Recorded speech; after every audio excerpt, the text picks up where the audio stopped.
Asian GL storytelling has undergone a massive transformation over the years, evolving from niche narratives to groundbreaking mainstream successes. What started as a subtle subtext hidden within coded relationships has grown into a vibrant genre filled with bold and unapologetic story. From films like Blue 2002 that delicately explored queer longing to modern series that center fully realized queer characters, the evolution of Asian girls' love reflects not just changing media, but also shifting cultural attitudes. But how did we get there? What drove this incredible transformation? And what does this evolution tell us about representation, about progress, and about the future of queer storytelling? Buckle up as we explore together this inspiring journey in all its complexity.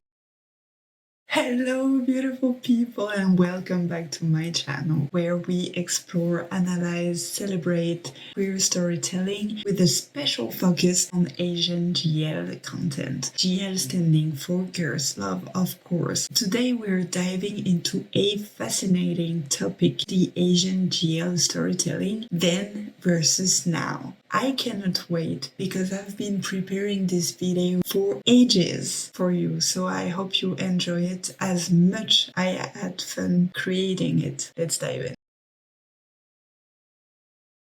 So let's rewind to the early 2000s. GL content was then a niche, often sidelined in mainstream media and confined to subtle, under-the-radar narratives. A prime example is the Japanese film Blue, which explored a nuanced and complex relationship between two women. The film stands out for its subtle and introspective storytelling, reflecting the emotional depth of unspoken love and the struggles of queer identity. With its melancholic tone, Blue captured the loneliness and quiet longing often experienced by LGBTQ+ individuals in a conservative society. The understated cinematography, focusing on lingering glances and delicate interactions, added layers of realism to the story. Although it reached only a niche audience at the time, Blue remains a significant milestone as it paved the way for more visible and nuanced girl love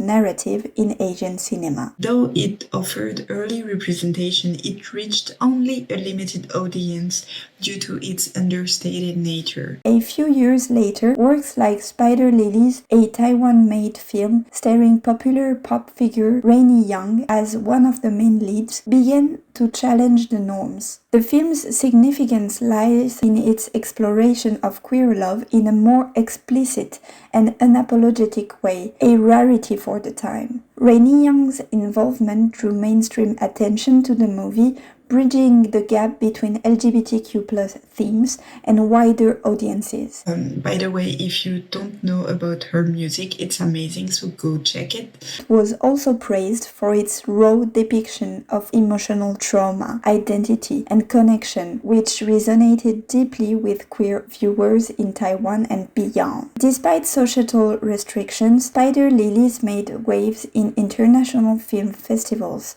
becoming an important milestone for queer representation in Asian cinema. Societal norms and censorship were significant barriers. Representation often relied on coded relationships, a stolen glance, a whispered confession, or subtext in friendships that we all know about. Oh, they were roommates, or they were friends. These narratives often carried a dramatic and tragic undertone with few, if any, happy stories or outcomes for the love between two women. The only known exception I can think of is the Indian film Fire, where the two women escape their oppressive families. While the ending is left open regarding their relationship together, it offered a rare sense of hope in an era dominated by tragic queer narratives. And this period planted the seeds for what would eventually become a thriving genre that we know today. I would say that the turning point was the mid-2010s. To me, it's about that for Asian GL content. Social media and streaming platforms emerged as game changers, providing creators with spaces to experiment and audiences with a voice. And that was really, really strong. Platforms like Twitter, now X, and fan forums became hubs for advocacy as fans demanded better representations. And that worked. This grassroots activism fueled the rise of productions like Thailand's Yes or No and South Korea's Lily Fever. Yes or No was groundbreaking for Thailand, as it presented a wholesome and unapologetic love story between two women at a time when GL narratives were rare. It resonated deeply with fans, proving there was a demand for queer female representation. Meanwhile, Lily Fever broke new ground in South Korea by exploring a quirky and comedic take on romantic tension between two women while using the web drama format to sidestep traditional broadcasting censorship. So, what truly legitimized GL in Asia worldwide was the critical acclaim garnered by The Handmaiden, Agashi, 2016. The film won prestigious awards like the Best Film Not in the English Language at the BAFTA Awards and numerous accolades at film festivals. And I think it was standing ovation for Cannes. So, yeah, Park Chan-wook, you are that legend that you think you are. This success opened doors to more local content thanks to the impact of its worldwide recognition. The reception not only celebrated its artistry, but also validated GL as a powerful and legitimate narrative form globally. And that was very important because that opened the exact doors that we needed to open for the next era.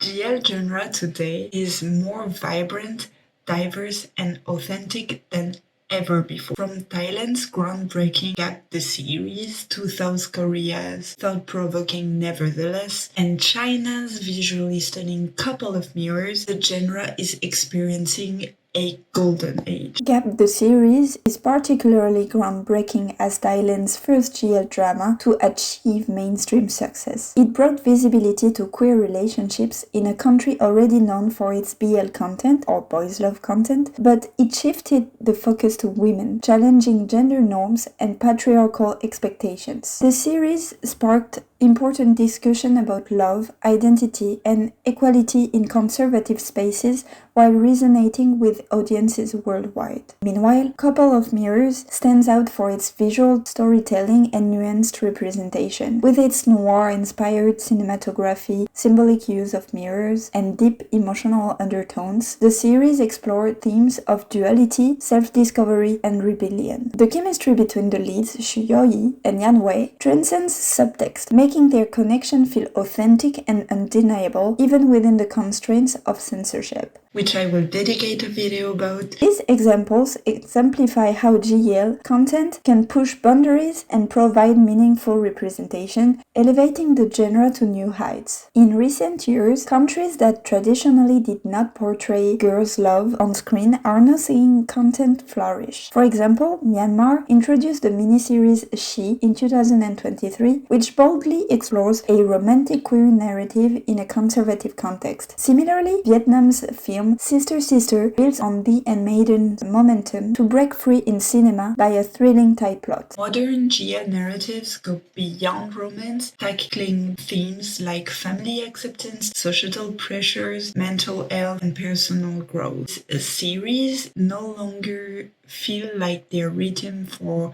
voyeuristic audiences. Instead, they center the LGBTQ plus community and their lived experiences. Leading cinema industries such as Hong Kong made waves with the film The First Girl I Loved, a touching story of young love and self-discovery, and more recently with All Shall Be Well, a tragic portrait of personal grief that tackles issues of rights and equality for same-sex couples. These examples mark a significant shift, showcasing how even regions with limited queer representation are embracing GL content and contributing to its diverse landscape. Characters are multidimensional, they are not just the queer coda, Plots are richer, and the emotional depth resonates universally. In addition, the genre's reach has expanded globally. We've all seen that thanks to social media, international streaming services are not only making these stories accessible, but also shining a spotlight on Asian creators and cultures. Important. That's why I'm making this channel, The result? A more connected, a more empathetic global audience. Representation matters. Yes, but what does this evolution mean for representation? Well, for one, it's a reflection of societal progress. Traditional soap operas in Taiwan made strides such as Ordinary Love, which introduced a lesbian storyline for one of their main characters, an accomplished woman and mother. This bold move pushed forward discussions about marriage laws and equal rights everywhere in Taiwan, even in unusual homes or corners of the island where such topics are often taboo or avoided due to homophobia, coinciding with debates in the legislative parliament. With the collective efforts of media representation, within a few years, there were debates in the parliament over whether to pass the marriage law, and I was still living in Taiwan at that moment when it became the very first Asian country to legalize same-sex marriage. I was there. I had never felt prouder. Similarly, shows like Gap the series in Thailand have sparked national and international conversations about same-sex relationships, challenging conservative norms and fostering greater acceptance. In Thailand, this momentum continued until the marriage bill was on the table in the past year, further elevating discussions about equal rights and representation. They became the first country in Southeast Asia to pass down the marriage and equal rights. These stories validate LGBTQ+ identities, proving that love stories can transcend cultural and societal barriers. However, let's be real, challenges persist, Censorship remains an issue in regions like China, and creators must navigate between strict regulations while striving to tell authentic stories. Nevertheless, the growing demand for diverse content in both within and beyond Asia signals a promising shift toward inclusivity. That's why it matters. It matters because Asian GL's journey shows the power of storytelling to inspire change both within the LGBTQ+ community and in broader society. Countries such as the Philippines have taken a step further in inclusivity by showcasing romantic queer storyline with strong leads facing unique challenges, including physical disabilities and mental health struggles. A notable example is the TV series Sleep With Me, which beautifully addresses these themes and adds to the growing landscape of diverse narratives. Unlike traditional mainstream storylines, these characters in Sleep With Me do not miraculously recover from their disabilities, offering a more realistic and authentic representation of their struggles and experiences. As fans, our role is crucial. By watching, by sharing, by amplifying these stories, we ensure their continued growth and success. And the more they will attract investors, the more people will invest indeed, and then we create more and more and more and massive content, and then something good will come out of this. So where do we go from there? The future of Asian GL storytelling looks brighter than ever. As boundaries and audiences grow more vocal, we're inching closer to a world where diverse, authentic stories are the norm rather than the exception. Now, I want to hear from you. What's your favorite Asian GL series or film and why? Let's get the conversation starting in the comment below. As always, I thank you so much for watching, and I hope you don't forget to like, to subscribe and to share so that we keep the momentum going. Let's keep celebrating love in all its form. I see you in the next video. Bye bye! I love you!